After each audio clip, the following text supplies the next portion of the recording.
Hello, law students! Statutes are one of the fundamental forms of law, and the one that people are most familiar with. This video will cover the basics of how to find laws in statutory codes, including a few different methods using the tools in databases and print. First, let's make sure we understand what statutory codes are and how they relate to other forms of statutes. As a brief refresher, statutes are laws that are enacted by a legislature, whether that's the United States Congress or a state's assembly. When a legislature first enacts a law, it does not immediately get added to a statutory code. We call the version of the law that is originally voted on the session law. Each session law has its own numbering scheme, which is distinct from the numbering in a code. But session laws are not how most people read statutes. Most of the time, researchers refer to the statutory code. A code contains every statute that has a public and permanent effect.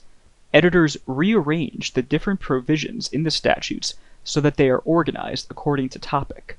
The topical arrangement makes it easier to find relevant laws, but it also means that some provisions that were contained in the same session law are spread across different sections of the code. Now, let's establish where you can find statutory codes. If you have access to Westlaw and Lexis, and your subscription doesn't charge you for using the statutes, those databases are convenient and feature rich ways to access every statute. But if you want to avoid the premium of the databases, each state and the federal government also provide access to the codes. There are several government versions of the US Code, and for now, I will just recommend govinfo.gov. Every state legislature's website will also have some version of their code online, with different features and ease of use. If you come into the library, you can also access many state codes in print, though the only codes that we can guarantee that will be up to date will be the US Code and the Illinois Code. The versions of those codes that are published by West or Lexis will contain annotations that are similar to what you will find in the databases, while those published by the governments will lack those features. For the rest of this video, we will assume you are using databases or annotated print editions, because some of these features may not be available from government websites. There are multiple routes in the databases to get to a code. One simple route is to select Statutes from the database's content area box, and then select the federal or state code. We will look at 4 ways you could find a specific provision in the US Code: searching, browsing the table of contents, browsing the index, and browsing the popular name table. We will be looking for 28 U.S.C. Section 1915, Proceedings in Forma Pauperis. In each case, we will assume we know we are trying to find the rules for impoverished plaintiffs looking to file without court fees. We'll also assume that we do not know the term in forma pauperis, though we have enough Latin that we could guess that phrase has something to do with poverty. If you have access to a sophisticated database, searching within a code is often a quick way to go from topic keywords to a specific provision. I won't get into making sophisticated searches using terms and connectors, but you can learn more about that in a previous video. Check the pre-filter on the left of the search bar to make sure that you are already within the code that you want to search through.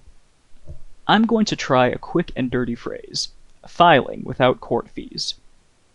While this returns over 1,200 results, the provision we are looking for is the third result. There are a few things to keep in mind when searching through statutes. First, because we already pre-filtered for one source, we have very few filtering options left to use when going through these results. In Westlaw, for example, the only filters that have any real bite left in them are content type, which lets you choose between constitutions, statutes, and court rules. Another issue is that if you're just using basic keyword searching, the database is going to search through both the text of the statute, but also the extensive annotations that are included alongside the statute. While you can use an advanced search To limit to just the text of the statute, you will then have to craft a more literal search string that doesn't take advantage of the full search algorithm. A primary purpose for arranging statutes in a code is to keep related laws near each other and make them easier to browse by topic. A code's table of contents is the end result of this codification process. You can think of the table of contents as a list of topical headings, starting with broad headings and getting increasingly narrow, from titles down to sections. So, we start by choosing the title that seems most relevant among the list. Given that this is about court procedures, we choose Title 28, on the judiciary.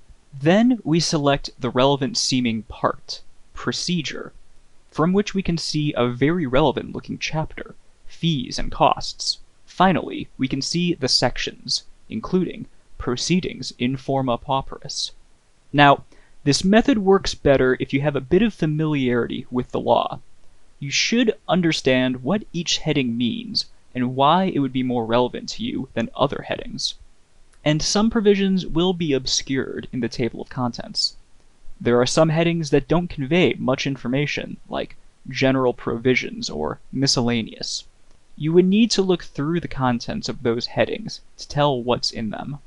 If you want a more direct listing of topics, you can try the index instead. The index alphabetically lists every topic that editors have identified in the code, and then gives you citations to the provisions that deal with that topic. One advantage of indexes is that when you find a relevant index listing, you will often find several related laws, so this can save you the effort of finding each one separately.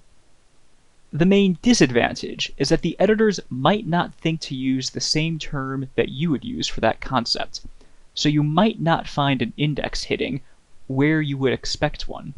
Now, editors will often identify synonyms for the term they use, and insert a cross-reference with that word, directing you to the correct heading. But that's not always there. One more thing to keep in mind is that many index headings have subheadings within them, so you might start with a very broad heading, like Actions and Proceedings, and then browse among the many subtopics. Let's see some of these features in practice.